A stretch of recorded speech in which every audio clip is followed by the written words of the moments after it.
Hi everyone, it's Mina here, 24th of October 2024. And today I want to speak a little bit about scarcity. Um, Scarcity is something that's been like showing up for me a lot lately in my personal life and in the stories that I'm hearing around me.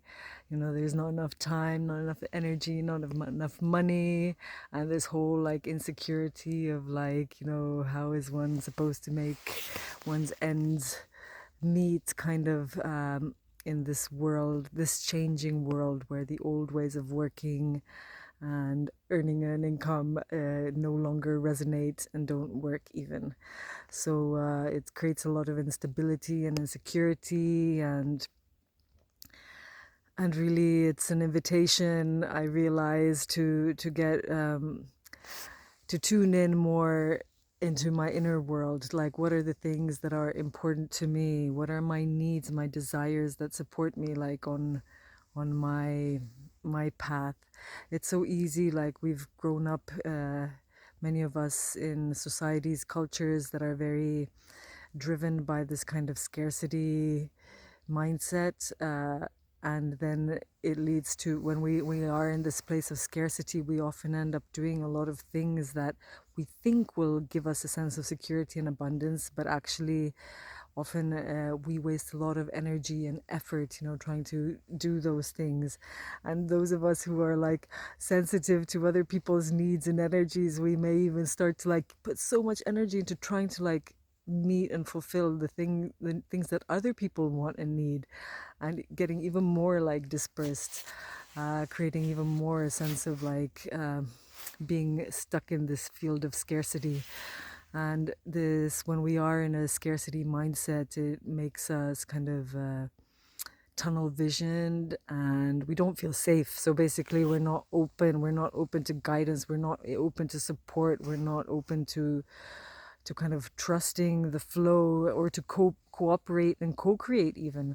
So really the key, if we want to create this kind of world where we feel safe together, is to first find a way to open our heart and be in that space of sharing as well.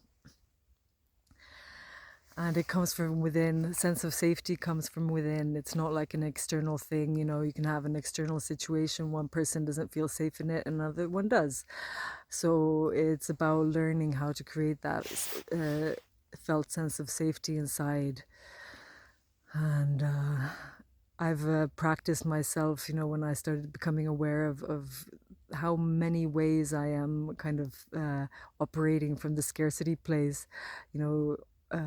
For example, I think this comes from the history of my mother grew up during the war and scarcity, and I've lived in countries also where there's been poverty and stuff.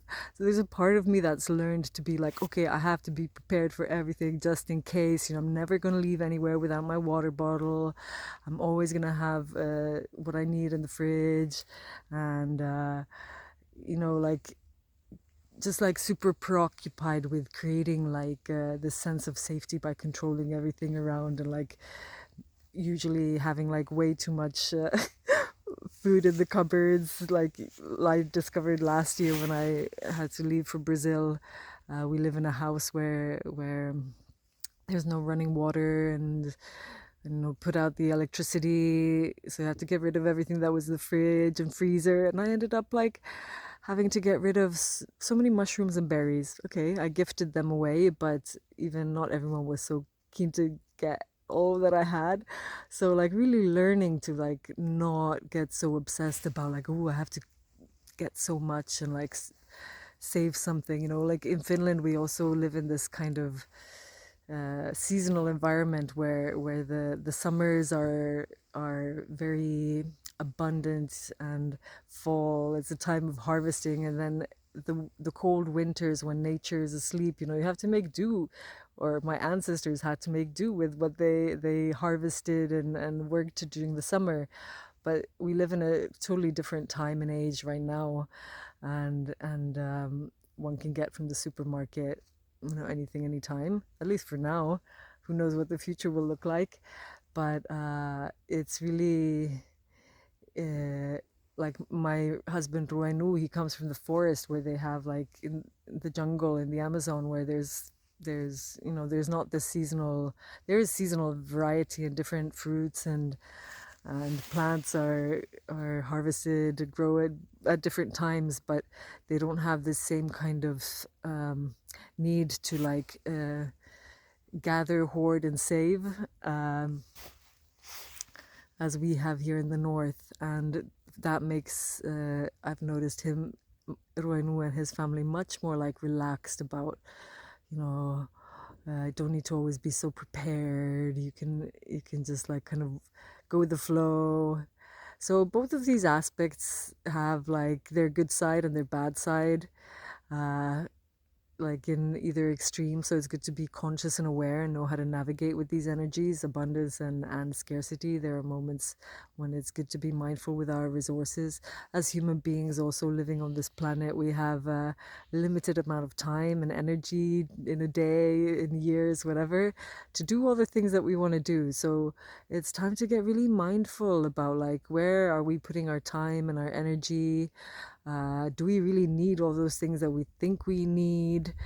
Uh, why do we think we need? Why do we think we want something? Because it's okay to want something. There's a lot, we don't need to need everything. We can also like want things just because they bring us well-being, joy, happiness, you know?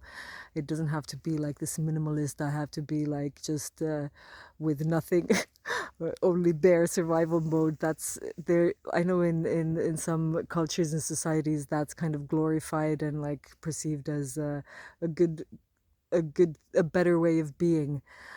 And certainly with the dialogue that is happening globally about the state of nature and the growing human population, it is important to be kind of like mindful and conscious that these resources, they need to be shared as well, that it's not just all for me. But technology is advancing and the world is changing, so really, many of the beliefs and stories that we've picked up along the way have become a bit outdated.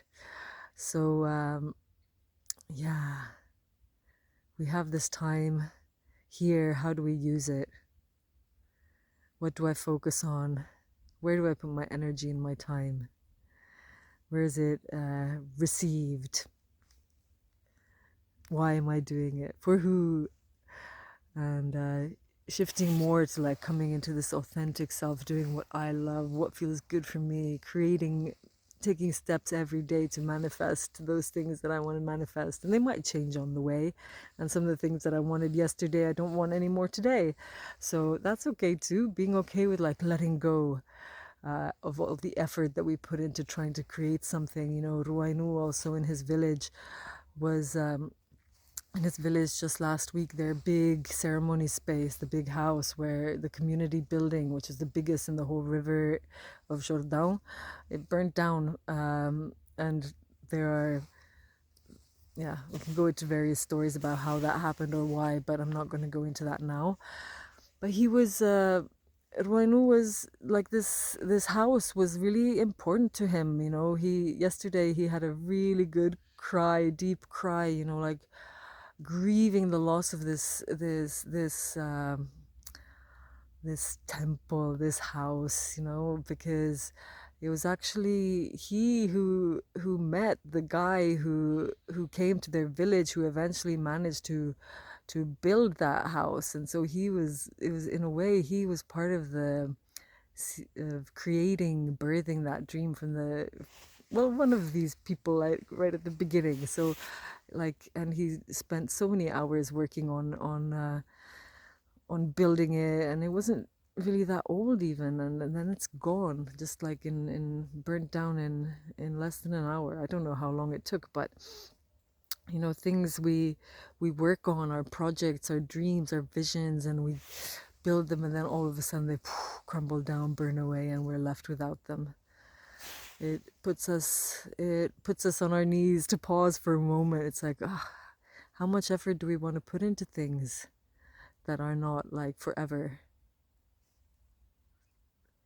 Can we do things simpler, easier, without wasting so much time and energy, maybe and money. Many questions, and each situation and circumstance has its own like answer. One answer is not like applicable to every situation, and every situation depending on the person or party involved, the priorities and intentions are different. So yeah, there's no like set rules of how things what things mean and how they should be done. So we have to each find our own unique way of being part of this co-creation. Anyway, but we all deserve to feel safe in this world, to feel safe, to feel taken care of by life, no matter how life shows up. And life is challenging for everyone. It doesn't matter if you're rich or poor. We all have our challenges in one way or another. And no one, like getting rich or having all the things that we think make us feel better or safe, they don't necessarily do so. We need to find the deeper kind of connection inside, this trust for life, a trust in our soul, in the energy, whatever, in the nature, in the mother, the divine father, the divine mother, so that we can just surrender to living as free children here on the earth, playing, figuring out how this playground works. Yeah.